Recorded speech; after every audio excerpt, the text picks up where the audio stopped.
Bismillahirrahmanirrahim. Assalamualaikum warahmatullahi wabarakatuh.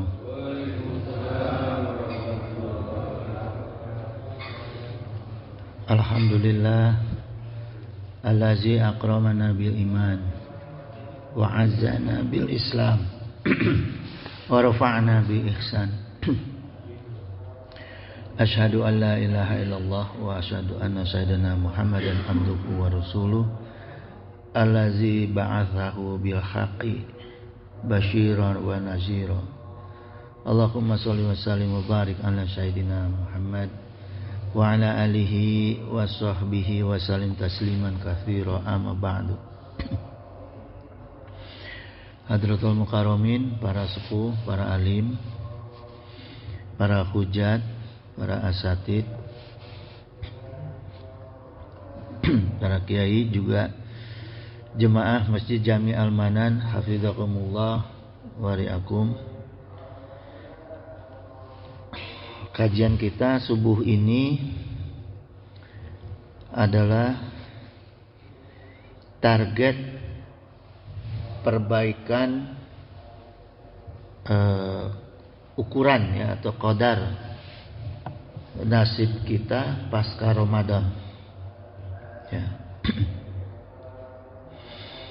Jadi supaya tahu bahwa kita itu diturunkan oleh Allah ke alam dunia itu diantar oleh dua hal, selalu dua hal. Terutamanya adalah qada wa qadar ya. Nah, ini Allah beri kesempatan dalam qadar kita, ukuran nasib kita itu bisa dirubah ya. Nah, tetapi ada qada gitu. Ada qada yaitu ketetapan Allah, hak prerogatif Allah gitu. Yang yang mengawal perjalanan hidup kita. Jadi jemaah fidakumullah, pertama, saya ingin menyampaikan firman Allah dalam surat Ar-Ra'd ayat 11. Ini sudah maklum ya, sudah maklum, sering didengar dan sering dibaca, bahkan dipahami oleh kita semua. Innallaha la yughayyiru ma biqaumin ya. Sungguh Allah tidak akan adalah yughayyiru ma biqaumin gitu. Yughayyiru pertama di sini merubah ya, merubah bimakna mufrad ya, tunggal ya. Keadaan satu kaum ya, yughayyiru ma biqaumin, Allah tidak akan merubah keadaan satu kaum. Kata yughayyirunya ini mufrad sifatnya, hatta yughayyiru ma bi anfusihim gitu ya. Nah, ini huruf hatta ini dalam kitab Alfiyah itu maknanya intihaul ghayah gitu. Sampai pada batas akhir ya. Jadi maknanya benar-benar kalau ada kata hatta itu benar-benar dibatasi keadaan yang sebelumnya dan dirubah ya. Dirubah oleh kita keadaan yang berikut gitu. Nah, dalam ayat ini ya, ada kata yughayyiru juga yang kedua, pakai wawu dan alif di depannya, itu merubah maknanya jamak ya, karena ada wawu dan alif. Jadi Allah tidak akan merubah ya sampai kita sendiri yang sifatnya jamak ya, mereka di sini, mereka merubah keadaan mereka sendiri gitu ya. Jadi kalau ada huruf hatta itu berubah total, merubah total ya. Kemudian ada huruf ma. Huruf ma ini sifatnya ma'anniyah gitu, ma'annafiyah, nafi, huruf nafi gitu. Jadi menafikan isim dan fi'il gitu ya. Jadi gini jemaah, ayat ini maknanya ada makna yang bersifat dalil akli dan dalil nakli ya. Kalau dalil aklinya dari kata yughayyiru pertama ini mufrad, dan kata yughayyiru kedua ini pakai waw dan alif, itu sifatnya jamak ya. Nah ini dalil aklinya gini jemaah. Dalam setiap kaum sejak dulu sejarah manusia itu pasti ada yang sifatnya individu. Yang sifatnya individu itu yang biasanya menjadi agent of change, agen perubahan ya. Dalam setiap kaum pasti ada nabinya. Kalau dulu ya, ada nabinya, ada rasulnya, kemudian sekarang warasatul anbiya, ada tokohnya, ada ulamanya. Setiap kaum ya, setiap kumpulan manusia itu pasti ada sifat-sifat individu yang sebagai agent of change ya. Karena yughayyiru yang pertama sifatnya mufrad gitu. Nah, kemudian ya, cirinya orang-orang tersebut yang ditunjuk oleh Allah sebagai agent of change, pertama itu gini, dalam dirinya itu selalu ada perubahan-perubahan ke arah perbaikan. Nah ini ciri-ciri orang yang dipercaya oleh Allah. Gitu. Ya, perbaikan akhlaknya, selalu akhlaknya itu dia perbaiki. Ya, selalu dia perbaiki ibadahnya, selalu dia perbaiki ilmunya. Ya, kalau dunia itu Allah yang ngatur. Nggak perlu kita ngotot kita perbaiki dunia kita, nggak perlu. Allah yang ngurus itu, ya. Nah, sehingga orang ini dipercaya oleh Allah untuk menjadi pemimpin dan pembimbing. Jadi pemimpin itu harus disertai dengan membimbing. Itu yang dicontohkan dari mulai Rasul, Nabi, ya. Setiap pemimpin itu yang ditunjuk oleh Allah, yang sesungguhnya dilahirkan ditunjuk oleh Allah, dibarengi dengan sifat membimbing, ya. Jadi kenapa harus membimbing ya? Karena kalau dia nggak dibarengi dengan membimbing ya, bagaimana dia bisa memimpin? Kalau dia tidak membimbing dirinya sendiri aja tidak bisa, masih bingung ke sana sini misalnya gitu ya. Yang pertama tuh, atau yang kedua logikanya bagaimana dia bisa memimpin kalau membimbing dirinya sendiri aja nggak bisa gitu. Ya, karena dia nggak bisa membimbing dirinya sendiri, maka kepemimpinannya dia itu akan tunjuk-tunjuk aja, gitu. Ya, akan tunjuk-tunjuk aja. Jadi nggak ringan tangan. Maka salah satu syarat pemimpin itu harus ringan tangan, gitu. Harus dengan memberi contoh, gitu. Ya, dan menjadi contoh, gitu. Yang kedua jemaah, hatta yughayyiru ma bi anfusihim gitu, ya. Jadi di sini kebanyakan orang memahami ayat ini adalah jika kita usaha maka kita pasti sukses, ya. Kebanyakan orang memahami. Padahal kalimatnya hatta yughayyiru ma bi anfusihim. Yang kita pahami adalah anfusnya, gitu. Anfus itu maknanya adalah nafas. Nafas itu jiwa. Jamaknya anfus, gitu. Jadi yang harus kita perbaiki itu adalah, yang kita robah, kita perbaiki, ya. Itu adalah jiwa kita, gitu, ya. Bukan diri kita, fisik kita bukan apa namanya fisik kita, penampilan kita, dunia kita enggak, tapi anfusnya. Jiwa kita yang harus kita rubah. Karena gini jemaah, Rasulullah merubah para sahabat menjadi khairul ummah, umat yang terbaik, sebaik-baiknya umat. Itu bukan fisiknya yang dirubah oleh Rasulullah, tapi jiwanya para sahabat itu. Dan juga bukan Rasulullah memberikan bimbingan bagaimana menjadi pengusaha yang sukses, tidak. Bagaimana membimbing supaya jadi orang ganteng, enggak. Tapi yang dibentuk oleh Rasulullah adalah jiwa-jiwa para sahabat. Jiwa ini isinya akal, isinya hati, ya. Jadi kalau jiwa itu bukan satu bentuk, tapi keseluruhan gitu. Jiwa itu, ya. Maka kulun nafsin da'iqatul maut, bukan kulun ruhin. Gitu, bukan rohnya yang mati, jiwanya mati. Gitu. Ya, kalau udah jiwanya mati, ya mati orang itu. Ya, maka ada orang-orang yang di jalan-jalan yang akalnya mati, jiwanya mati, itu sama dengan dia hidupnya mati, walaupun ruhnya ada gitu ya. Jadi yang diperbaiki itu jiwanya gitu jemaah ya. Karena begini, manusia itu ada jiwa yang ada 3 bentuk jiwa ya. Nafas, jiwa nafsu, amarah, jiwa yang selalu marah ya. Itu bisu gitu. Jiwa yang cilaka itu, yang bahaya itu jiwa yang selalu amarah, mengikuti kehendak nafsu untuk marah.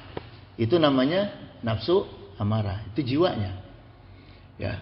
Kalau orang sudah marahnya di mulut, nggak sampai ke hati kita, ya nggak? Ada orang Arab kan kalau ngomong teriak-teriak gitu, karena itu sudah budaya, bukan jiwanya yang amarah gitu. Kalau yang jiwanya amarah itu seluruh tubuhnya ikut, mukanya berubah gitu. Karena jiwa yang marah. Nafsu amarah kita kenal ya. Ada kemudian nafsu lawamah.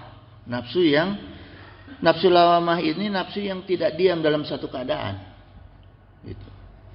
Jadi seperti gini, orang yang tetap taat ibadah tapi tetap suka maksiat, ini namanya nafsu lawamah.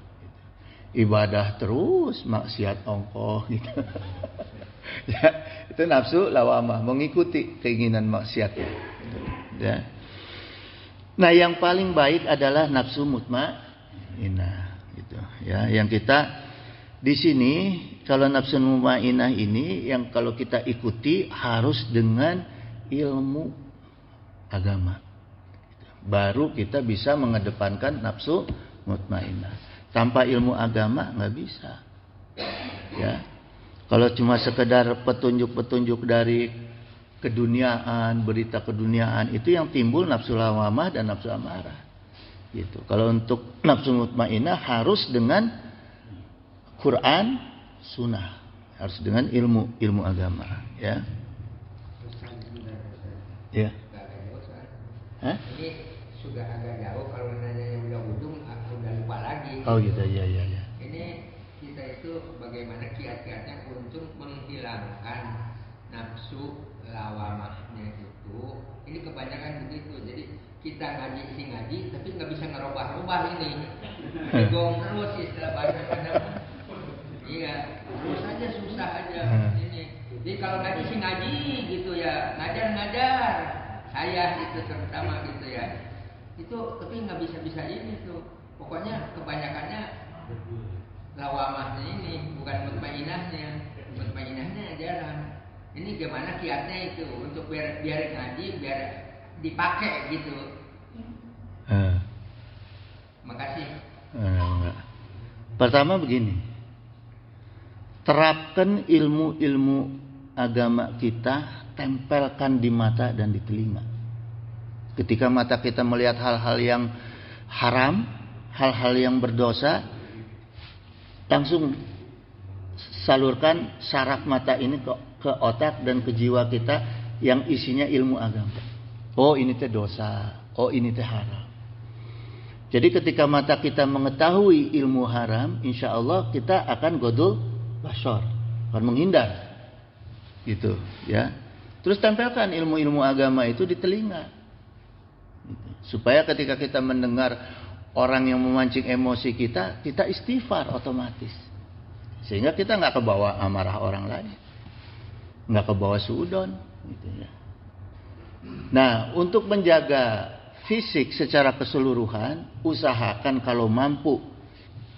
Saya sendiri aja belum sepenuhnya mampu menjaga wudu dari bangun tidur sampai tidur kembali. Batal wudu lagi, batal wudu lagi. Insya Allah fisik terjaga, gitu, ya. Karena kan kita takut batal wudu, ya, gitu, ya, gitu. Jadi itu kiatnya seperti itu, insya Allah, ya. Saya hanya bisa menceritakan, tapi saya sendiri sulit. Saya akui sulit, ya. Karena belum ustadz, belum ulama, baru penceramah. Itu kalau ulama-ulama insya Allah udah bisa itu menerapkan itu, ya. Gitu kan. Insyaallah ya, insyaallah. Kemudian ayat berikut ya. Allah Ta'ala berfirman, wa iza aradallahu biqaumin su'an. Dan apabila Allah menghendaki keburukan satu kaum, fala maraddalahu gitu, maka tidak ada yang dapat menolak. Gitu. Kalau itu udah kehendak Allah. Wa malahum min dunihi miwalin gitu, dan sekali-kali tidak ada yang akan melindungi mereka selain Allah. Gitu. Ya.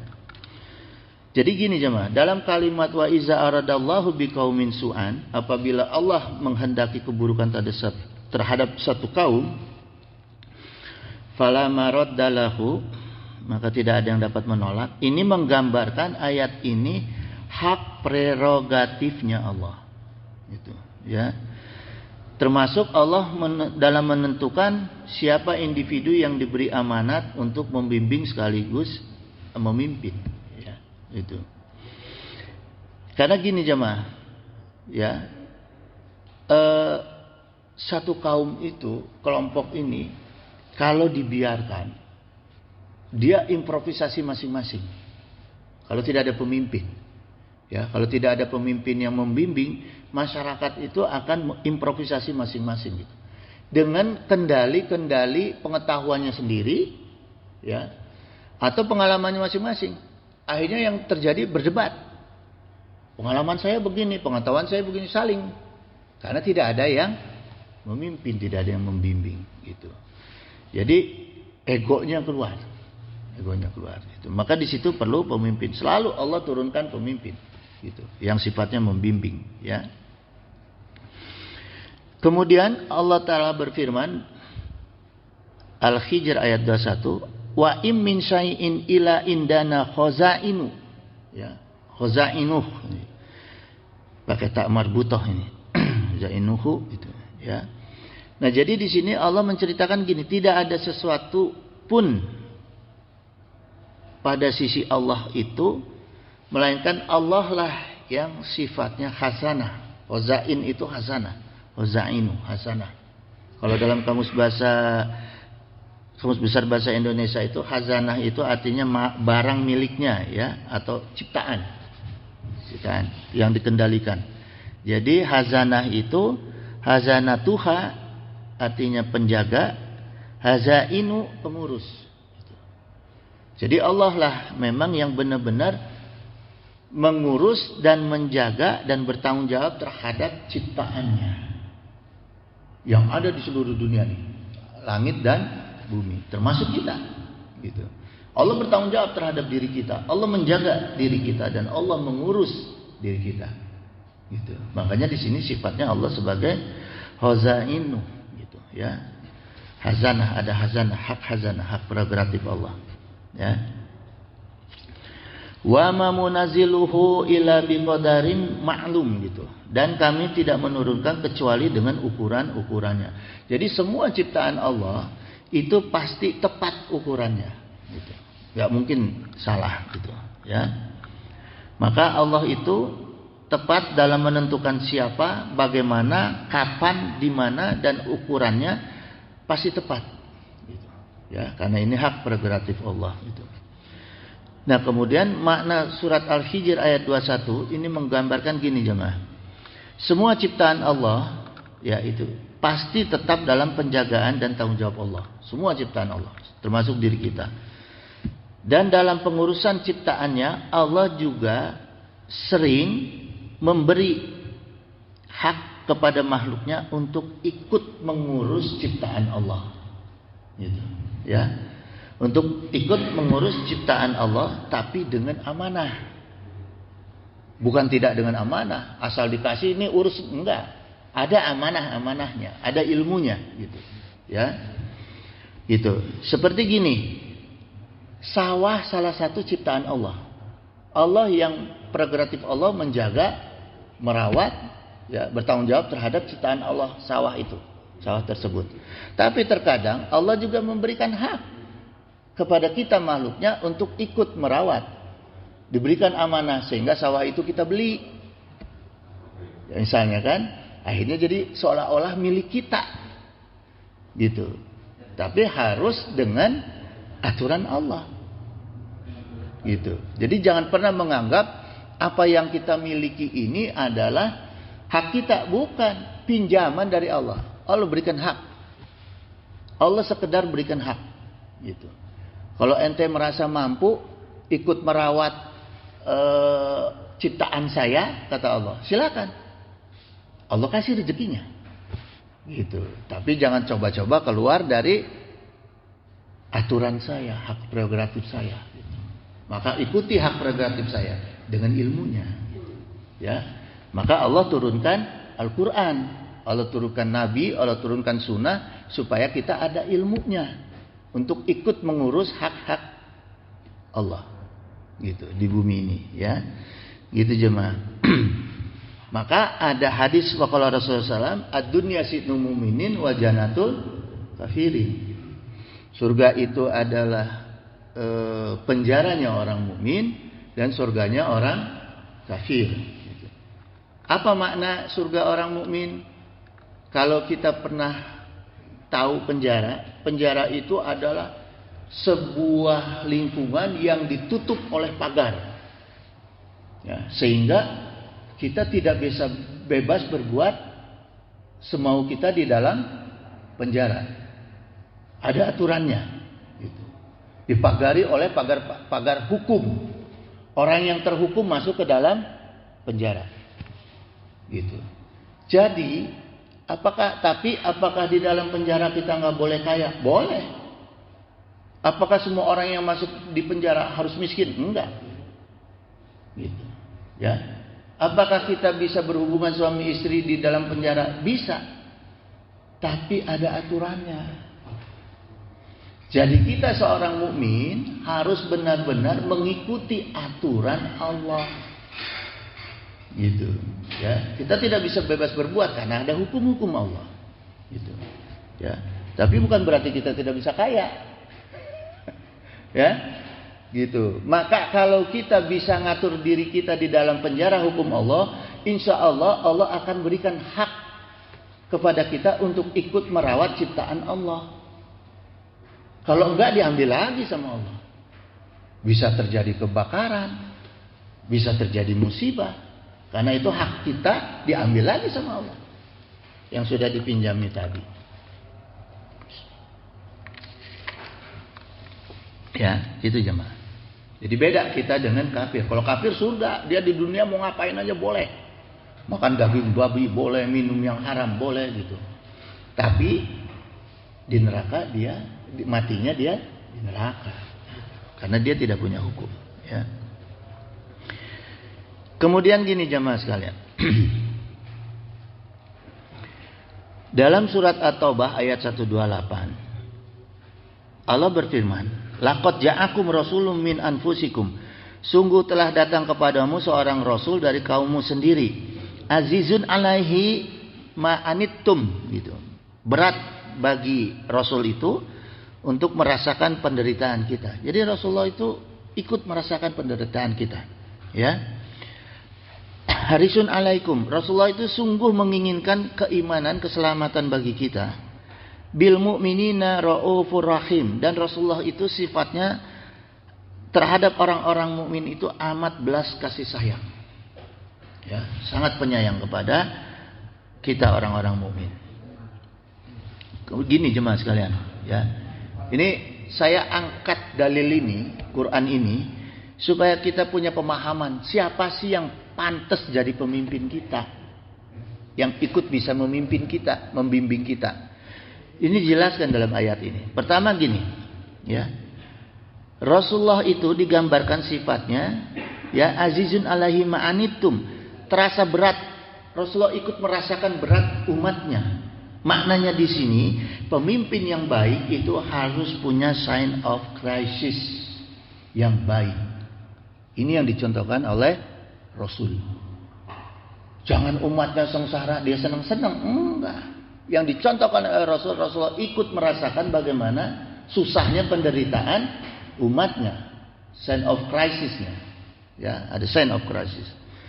Terus yang kedua, Rasulullah itu harisun alaikum, Rasulullah itu menginginkan keimanan dan keselamatan, ya, selamat dalam hal agama, konteks agama bagi umatnya, gitu, ya. Tadi sign of crisis. Yang kedua, Rasulullah itu selalu menginginkan umatnya itu selamat dunia akhirat, maka diberi bimbingan. Karena Rasulullah menginginkan sahabatnya, umatnya itu selamat dunia akhirat, maka diberikan bimbingan, ya, gitu. Terus yang ketiga, sifat Rasulullah adalah penyayang tadi, ya. Maka gini jemaah sekalian, kita lihat sejarah. Perjalanan Rasulullah SAW di Mekah, periode Mekah, itu isinya sifatnya semua bimbingan. Tidak langsung memimpin Rasul, membimbing. Ya, 23 tahun Rasulullah membimbing di kota Mekah. Membangun apa? Membangun jiwa-jiwa, mental-mental sahabat yang utama. Jadi tidak langsung jadi Rasul. Ada sahabat yang percaya sama dia sebagai Rasulullah, ya, sama Rasul percaya terus tunjuk perintah, enggak. 23 tahun membimbing Rasulullah. Membangun, membentuk umat menjadi khairul ummah. Gitu, ya. Apa yang ditanamkan oleh Rasulullah? Akidah, syariah, akhlak. Gitu. Itu pembimbing yang benar, pemimpin yang benar, gitu. Kemudian ada sahabat-sahabat yang sukses dalam hal keduniaan. Padahal Rasulullah tidak memberikan bimbingan dunia. Rasulullah memberikan bimbingan akidah, syariah, akhlak, tidak memberikan bimbingan berbisnis, tidak. Bagaimana menjadi pejabat yang baik, tidak. Akhlak yang dibentuk. Akidah, syariah, akhlak. Tapi sahabat-sahabat ada yang jadi pemimpin yang baik, ada pengusaha yang sukses, gitu. Ya. Karena apa? Karena ternyata bimbingan Rasulullah tadi, ya, mendatangkan kasih sayang Allah kepada kita. Akhirnya apa yang ada di dalam pikiran kita, cita-cita kita dikabulkan sama Allah. Karena Allah percaya tadi bahwa kita bisa memegang hak Allah, mengurus hak Allah itu, ya, gitu. Nah, terus apa yang dilakukan oleh Rasulullah selama di Mekah? Selain memberikan bimbingan, juga mendoakan. Jadi pemimpin yang baik selain membimbing juga harus mau mendoakan umatnya, gitu. Ya. Ikhlas mendoakan umatnya, gitu. Gitu jemaah. Ya. Nah, gini jemaah sekalian. Itu tadi frame bagaimana kita memperbaiki nasib kita yang sesuai dengan qada wa qadar. Ya, jangan keluar dari itu. Jangan kita ada kepikiran, ada niat mau memperbaiki nasib kita, tapi keluar dari qada wa qadar. Jangan. Ya. Kembali tadi kepada qada dan qadar. Maka kita harus mempelajari hak prerogatif Allah. Ya, termasuk kesediaan Allah untuk memberikan bimbingan, memberikan haknya kepada kita. Gitu. Ya. Gitu jemaah sekalian. Kemudian gini. Kita sampai jam berapa ya? Sampai jam 6 ya? Jam 6 nih. Gini jemaah, ya. Tadi saya udah kasih bingkainya, saya udah kasih frame-nya dari surat tadi, ya. Kemudian saya ingin menceritakan bagaimana strateginya sekarang. Strategi yang bersifat langsung, ya. Jadi gini jemaah, sebelumnya saya mau tanya dulu nih. Setelah Ramadan itu ada orang-orang yang diberikan qadar oleh Allah, ya, yang tetap perlu bekerja keras, kemudian hasil ilmu dan rizkinya meningkat. Tapi kata kuncinya tetap bekerja keras. Ada orang yang seperti itu setelah Ramadan. Ada yang kedua setelah Ramadan itu orang yang berusaha keras, tapi hasilnya ilmu dan rezekinya sama aja dengan tahun sebelum Ramadan maupun di dalam Ramadan, ya. Ada orang yang ketiga yang setelah Ramadan yang selalu bekerja keras tapi hasil ilmu dan materinya malah berkurang dari sebelum Ramadan, ya. Tapi yang keempat ini pasti kita pilih semua ini. Ada orang yang hidupnya santai, lebih santai pasca Ramadan, ya. Usahanya itu lebih banyak beramal akhirat, ya, dawam sholat sunnah, dawam majelis ilmu, ya. Jadi waktu thalabud dunianya itu dia porsikan lebih sedikit daripada thalabul akhirah, tapi ilmu dan rezekinya malah bertambah terus. Mana yang kita pilih? 1, 2, atau 3, atau 4? Pengen yang gimana kita hidup? Pasti pengen yang nomor 4. Gitu. Nah, kunci rahasianya gini jemaah. Ya. Ini yang udah lewat, dalam mengisi Ramadan. Karena gini jemaah, Ramadan itu bulan dalam 1 tahun yang disediakan oleh Allah sebagai pintu perbaikan untuk masuk tahun berikut yang lebih baik. Itu Ramadan, ya. Maka Rasulullah SAW itu bersabda begini. Kalau Rasulullah SAW, man soma Ramadan, barang siapa yang soma Ramadan, soma ini jamak. Kalau mufradnya siam. Barang siapa yang puasa, soma jamak, ya, bukan siam. Artinya soma jamak ini pakai kata soma jamak, seluruh diri kita berpuasa. Bukan siam. Kalau siam hanya mulut dan perut. Makanya katanya pakai soma. Artinya kita diperintahkan untuk seluruh diri kita berpuasa, ya. Itu soma. Kemudian waqamahu imanan wahtisaban. Gitu. Dia melaksanakan dengan iman dan evaluasi. Jadi kita berpuasa seluruh diri kita ini harus dengan iman dan evaluasi. Gitu. Iman yaitu kita udah paham.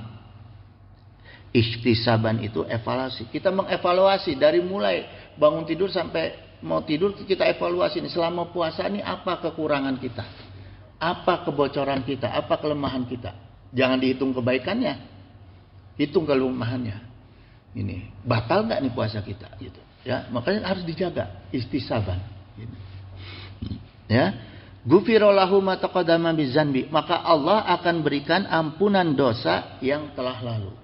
Gitu, ya. Hadis yang terdekat juga disampaikan oleh Rasulullah, man qoma, barang siapa yang menegakkan salat di bulan Ramadan, khususnya salat malam, ya. Imanan wahtisaban, dengan iman dan ihtisab, ya.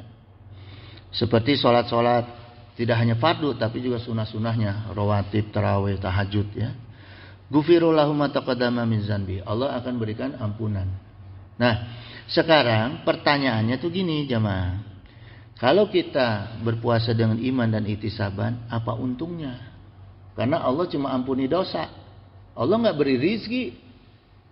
Kalimatnya dia Allah ampuni dosa. Apa Allah kasih kita hotel, gedung? Enggak. Cuma ampuni dosa. Untungnya apa untuk kita? Pertanyaannya begitu, ya. Ada yang bertanya sama saya waktu saya ngaji di Cipanas ini, ada yang bertanya, untungnya dosa apa? Diampuni dosa, ya. Nah, kemudian gini jemaah sekalian, ini saya tukil sabdanya Rasul, hadis, ya. Wa qala sallallahu alaihi wasallam, akthiru minal istighfar, perbanyaklah istighfar, faman aktharu minhu, maka siapa yang memperbanyak istighfar, ja'alallahu lahu, maka Allah akan jadikan, lapangkan untuk dia min kulli ghammi, gitu. Ya. Dari setiap kedukaan. Jadi orang yang selalu banyak istighfar itu dijamin oleh Allah untuk tidak akan ada tidak duka. Hilang perasaan duka, sedih apa. Bahasanya ginilah, orang yang banyak istighfar tidak akan pernah stres hidupnya. Karena nggak pernah duka. Orang duka kan pasti stres. Ya kan? Nah, jadi intinya gitu. Pertama, tidak akan pernah duka. Orang yang selalu beristighfar. Yang kedua, wahamim farojan, dan dipenuhi harapan mereka oleh Allah. Jadi kita punya harap, kita punya keinginan, itu Allah penuhi kalau kita rajin istighfar. Wa razaqahu min haitsu la yahtasib, dan Allah beri rizki untuknya dari arah yang tidak terkira. Ya. Jadi 3 tadi. Enggak akan stres, harapan dipenuhi, dan diberi rizki min haitsu la yahtasib. Orang yang suka beristighfar, apalagi yang sudah diampuni dosa sama Allah. Ya. Jadi itu jawaban kenapa Allah berikan orang-orang yang puasa dan sholat, menegakkan sholat malam dengan baik dan benar, ya secara jamak di bulan Ramadan, 3 jaminan itu dari Allah. Diampuni dosa. Artinya diampuni dosa berarti kepastian yang 3 tadi. Kalau yang istighfar itu kita kan baru usaha, kalau ini sudah pasti karena sudah diampuni. Ya, gitu. Kalau istighfar kan usaha gitu. Usaha mencari ampunan Allah gitu. Ya. Kalau sudah diampuni sudah pasti gitu. Jadi kalau istighfar itu istawa gofar, ya. Ista itu mencari, gofaro ampunan Allah gitu. Ya, itu jemaah. Jadi kita harus pahami itu. Jangan cuma membaca hadis enggak dipahami dalamnya, isinya gitu. Akhirnya cuma diampuni doang, dosa enggak bejendol. Kan bahaya itu ya, gitu. Kita enggak merasa untung dengan hukum-hukum Allah dan sunnah-sunnah Rasul. Itu yang bahaya gitu. Ya. Kemudian kata iman, bagaimana kita berpuasa dengan iman? Amana yuminu imanan gitu, ya. Kata Al-Imam Ghazali, iman itu atasdik, pembenaran. Kita meyakinkan, membenarkan bahwa apa yang kita lakukan, hukum Allah dan sunnah Rasul itu adalah benar, sebenar-benarnya, gitu. Ya. Kemudian Syekh Muhammad Amin Al-Qurdi, al-imanu faqwal tasdik biqalbi, gitu. Jadi dimantapkan di dalam hati keyakinan kita terhadap kebaikan hukum-hukum Allah dan sunnah Rasul, ya. Kalau Imam Abu Hanifah mengatakan al-imanu huwal ikrar wa tasdik, gitu. Iman itu diikrarkan secara lisan gitu, tapi juga dibenarkan di hati gitu. Jadi kalau kita membaca hukum-hukum Allah, Al-Qur'an dan Sunnah itu tidak hanya di mulut, tapi hati juga harus diimani gitu. Ya. Dihayati, ya, diyakinkan benar. Jadi kan mendirikan sholat, gimana misalnya dalam sholat sih memang sholatnya banyak gitu, tapi kayak sholatnya itu wallahu alam gini ya, sholatnya itu kayak bahasa sana itu kayak pacaran handong, cepet sama ini ya cepet, sholat sih banyak tapi kayak diuber apa gitu sholat itu. Jadi apa yang dibaca, tapi kalau pasti disimak bacaan lagi baca itu lama gitu. Tapi kalau lakukan kayak ini kayak sholatnya Allahu Akbar, Allahu Akbar, Allahu Akbar. Jadi gimana itu kalau mendirikan sholat yang kayak gitu? Mungkin bukan sholat, senam. Oh, senam. Iya, ini sebentar banget itu, sujud sebentar banget ini sebentar. Ya mungkin senam. Husnudonnya ya. Iya. Itu orang lagi senam. Ya, yang penting kita ngelakuin sholat sunat ya sholat sunat, ya itu. Ukuran ibadah itu yang dianjurkan oleh Rasulullah dan dihitung oleh Allah itu yang terbaik, bukan yang terbanyak. Ya, yang terbaik sesuai kaidah fikih, kaidah tauhid, ya, kaidah akhlak. Gitu. Nanti ada penyambungan kita bagaimana akhlak dalam ibadah, akhlak dalam tauhid.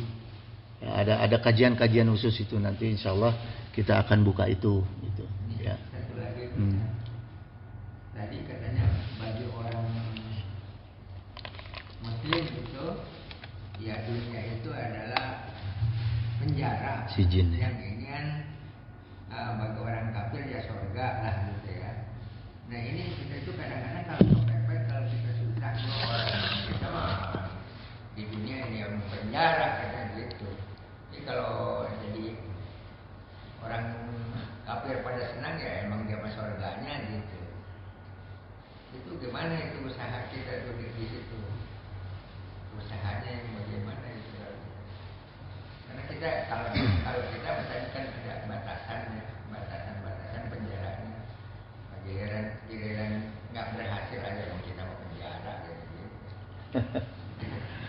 Menghibur diri. Pertama begini, kita harus husnudon terhadap hukum-hukum Allah, ilmu Allah dan Rasulnya, sunnah Rasul. Dan jangan menjadikan itu sebagai pilihan terakhir. Kan yang persoalan gitu. Tadi kalau kalimat Akang itu tadi, dan memang kita hidup di penjara gitu kan. Jadi memaknai hadis Rasul ini ketika kita dalam keadaan putus asa. Jangan. Justru di awal kita melangkah memasuki kehidupan itu, bangun tidur, kita sudah tanamkan dalam diri kita dengan ilmu-ilmu Allah, hukum-hukum Allah. Makanya harus rajin di majelis ilmu supaya tahu apa aturan, apa pedoman, ya, apa tuntunan dalam kehidupan kita, mengisi kehidupan kita, sehingga kita tidak menempatkan hadis di akhir saat kecewa, tapi menempatkan ilmu Quran, ayat dan hadis itu di depan saat kita akan memulai, sehingga tidak akan pernah kita pulang ke rumah mau tidur dalam kondisi kecewa, karena semua sudah dalam tuntunan. Ya, paling yang perlu kita lakukan sebelum tidur itu kita menghisab, muhasabah, menghisab. Apa nih perkara-perkara dosa yang sudah kita lakukan? Bukan kegagalan dunianya. Kalau kita menghitung kegagalan dunianya, putus asa kita, stres kita. Justru yang harus kita hitung, apa nih kegagalan kita dalam melakukan ibadah kepada Allah. Apakah hari ini ada sholat di akhir waktu misalnya, ya, karena terpaut oleh pekerjaan sehingga kita akhirnya sholat di akhir waktu. Nah, tulis itu, muhasabah itu. Oh, ini kekurangan kita. Gitu. Jadi jangan pernah kita memuhasabah diri, menghitung dunia kita. Karena yang diajarkan oleh Rasulullah 23 tahun seperti itu. Ya, gitu. Tafakurnya kita terhadap keadaan ibadah kita. Dunia mengikuti. Coba lihat, setelah 23 tahun Rasulullah di Madinah, kemudian Rasulullah memimpin dengan hukum-hukum Allah. Ya, apa yang terjadi masyarakat Madinah? Sampai hari ini nggak ada yang miskin yang asli penduduk Madinah. Yang jualan-jualan itu mah pendatang. Ya, penduduk Madinah nggak ada yang miskin sampai hari ini. Cari buah apapun ada, emas berapa kilo ada. Karena doanya Rasulullah. It'amu to'am. Pertama Rasulullah menginjakan kaki di Yastrib, sabda Rasulullah apa? It'amu to'am pertama. Aspu salam pertama, ya, sebarkan salam, menjaga silaturahmi, it'amu ta'am, beri makan, sholat malam, itu, ya, itu yang diajarkan oleh Rasulullah. Sehingga apa?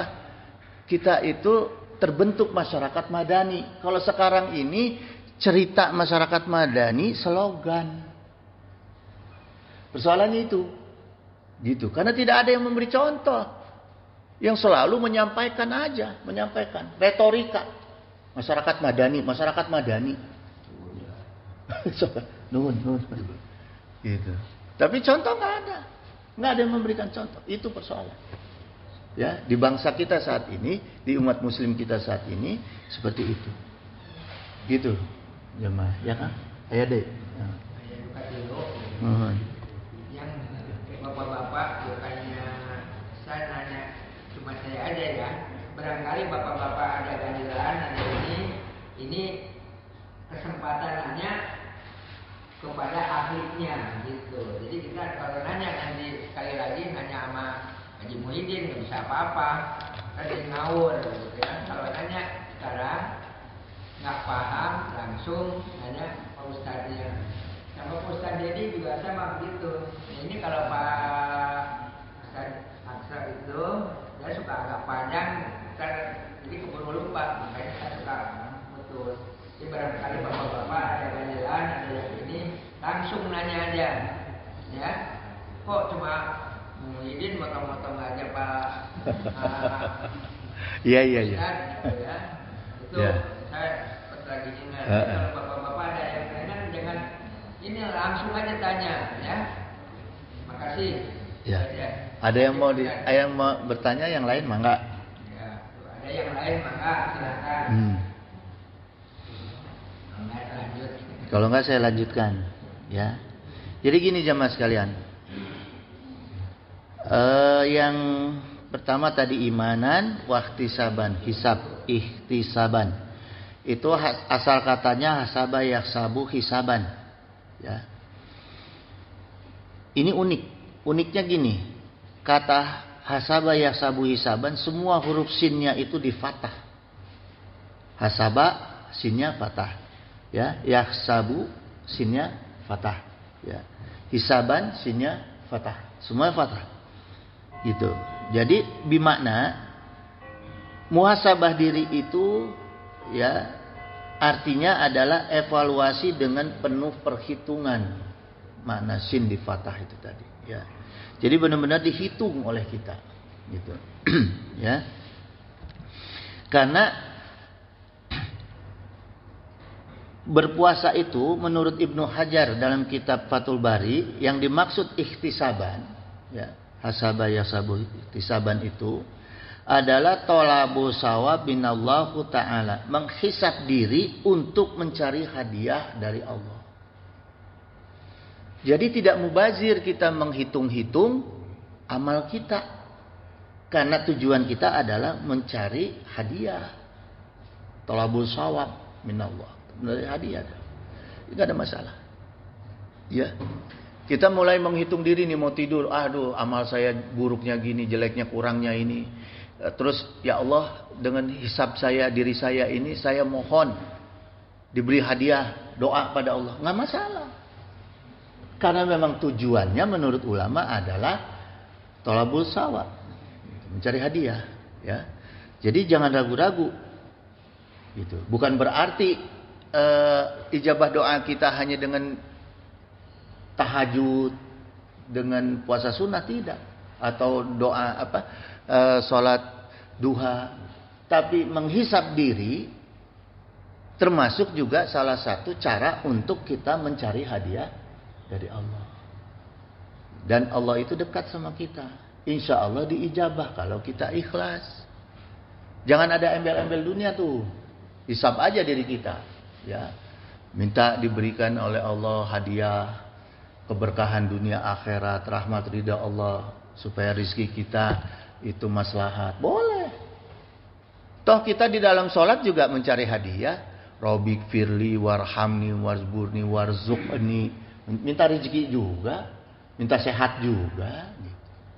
Ya, gitu dalam sholat. Jadi hisab diri kita termasuk juga kita mencari hadiah dari Allah, gitu, ya.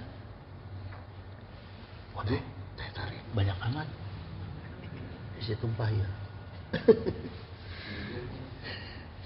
Gitu ya jemaah sekalian ya. Jadi itulah jemaah sekalian. Ini masih ada 5 menit, ya. Bagaimana apa yang kita lakukan di dalam bulan Ramadan itu, ya, termasuk puasa ini adalah junah. Asyamu junah. Junah itu artinya perisai. Kalau perisai yang kelihatan, tameng yang kelihatan itu namanya rida, roda. Kalau yang nggak kelihatan junah, jim nun. Setiap di Al-Quran ada kalimat jim nun pasti nggak kelihatan. Junnah, perisai yang tidak kelihatan. Jannah, surga tidak kelihatan. Jin tidak kelihatan.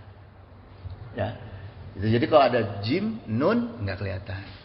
Di dalam Al-Quran gitu, ya. Jadi, nah ini saya tukil ya semua ini jemaah sekalian supaya apa? Supaya nanti ini ada hubungannya, korelasinya dengan pasca Ramadan. Di dalam Ramadan itu, ya. Gini jemaah, di dalam Ramadan itu, ya, dalam Risalah Qusyairiyah, kitab Risalatul Qusyairiyah, ya, Imam Qusyair membagi puasa itu menjadi 3. Ya, jadi supaya paham. As-shamu ala salasi aujuhin gitu. Puasa itu ada 3 komponen yang harus dipuasakan selama kita berpuasa. Jadi baik puasa sunnah puasa wajib Ramadan maupun di luar Ramadan, puasa sunnah, ya. Pertama, yang harus kita puasakan itu adalah ruh. Yang kedua yang harus kita puasakan itu akal. Yang ketiga yang harus kita puasakan itu jiwa. Gitu, ya. Ini rumus puasa nih. Pertama, shaumur ruhi bi qasril amal, gitu. Mempuasakan ruh dengan memendekkan angan-angan, amal, gitu. Bukan amal ya, amal gitu. Dengan puasa itu kita membatasi cita-cita atau angan-angan. Jadi selama kita puasa, batasi itu cita-cita kita. Terutama cita-cita kan biasanya yang namanya cita-cita itu pasti urusan dunia. Ya. Ini ada duit 1 miliar, sama masuk surga, pilih mana? Pasti kalau bisa 1 miliar juga masuk surga juga, pasti begitu. Ya kan? Gitu ya. Jadi ketika kita berpuasa, baik Ramadan maupun sunnah, itu harus kita mempuasakan ruh. Caranya adalah memendekkan angan-angan, harapan, gitu ya. Yang kedua, wasaumul akli bihilafil hawa, gitu. Mempuasakan akal dengan melawan keinginan yang ada di hawa nafsu. Gitu, ya. Jadi kalau kita sedang berpuasa itu masih memikirkan mau ini, mau itu, mau beli ini, mau beli itu, selain daripada keinginan untuk ibadah, nah itu kita puasanya belum mempuasakan akal, belum. Gitu, masih mempuasakan mulut sama perut, ya. Yang ketiga, wasomul nafsi, dan mempuasakan jiwa bil imsaki anit to'ami wal maharimi, gitu. Mempuasakan jiwa caranya menahan diri dari makanan haram dan perkara-perkara haram. Tuh, ya. Ini yang harus kita jaga dalam berpuasa. Jadi syarat berpuasa itu 3 tadi. Puasa ruh, puasa jiwa, puasa akal. Gitu, ya. Caranya ya tadi, gitu, yang saya sampaikan, ya. Gitu jemaah sekalian. Karena orang yang berpuasa itu, kata Rasulullah, dia akan menjadi orang yang al-qayyis. Al-qayyis itu orang yang bijak. Seperti apa orang yang bijak? Mandana nafsahu wa amila lima ba'da al-maut. Orang-orang yang berhati-hati dan beramal untuk persiapan hidup setelah mati. Jadi orang bijak itu seperti itu. Gitu, ya, jemaah sekalian. Begitu jemaah sekalian, nanti kita lanjutkan kajian kita yang lebih dalam lagi, target pasca Ramadan yang lebih real, ya. Kalau ini kan kita kupas dulu. Maksud saya kalau pengajian itu supaya frame-nya keisi dulu, gitu. Frame kita, otak kita semua keisi supaya nyambung ke jiwa, gitu. Supaya jangan kita ngaji itu masuk kuping kanan, keluar kuping kiri, atau boro-boro masuk kuping, nggak masuk. Gitu, ya. Ini udah jam 6. Supaya nyangkut, gitu, jemaah sekalian. Mohon maaf atas kekurangan saya, ya. Inna usami qaribu mujibu da'wah wa yaqdiya hajat, subhanaka Allahumma wa bihamdika asyhadu an la ilaha illa anta astaghfiruka wa atubu ilaik. Billahi taufiq wa hidayah. Wassalamualaikum warahmatullahi wabarakatuh. Allahumma sholli wa sallim wa barik ala sayyidina wa syafi'ina wa habibina maulana Muhammad wa sallim wa radiyallahu ta'ala an sadatina sabi sayyidina Rasulillahi ajma'in. Amin ya Allah ya mujibu da'wati sa'ilin. Allahumma anta rabbi la ilaha illa anta khalaqtani wa ana abduka wa ana ala ahdika wa andika mastata'tu. A'udzubika min syarri ma sana'tu wa abu'u laka bi ni'matika alayya wa abu'u bi dzanbi faghfirli fa innahu la yaghfiru dzunuba illa anta. Allahumma hdina bi hudaka waj'alna mimman yusyari'u fi ridhaka wa la tuwalina waliyan siwaka wa la taj'alna mimman khalaqa amraka wa aswaka wa hasbunallahu wa ni'mal wakil. Ni'mal maula wa ni'mal wa ni'man nasir wa la haula wa la quwata illa billahil aliyyil azim. Allahumma inna nas'aluka rizqan thayyiban katsiran wasi'an bi khairi hisab. Allahumma la taslub minni ni'matan an'amta biha alayya. Allahumma la syahla ila ma ja'altahu syahlan. Allahumma tubbi fi taysyiri kulli asir fa innaka taysyuru kulli asirin alayka yasir. Was'aluka yusra wal mu'afata fid dunya wa akhirah. Allahumma salimna wa walidina wa auladana wa ikhwanana wa ahbabana wa zawjatina min jami'i mahawi fid dunya wa akhirah wa ahwalihim ma istajib ya Allah ya mujibu da'wati sa'ilin. Allahumma inna nas'aluka ridhaka wa jannah wa na'udzubika min syakhatika wan nar. Subhana rabbika rabbil izzati amma yasifun wa salamun alal mursalin walhamdulillahi rabbil alamin. Sallallahu alaihi wasallam.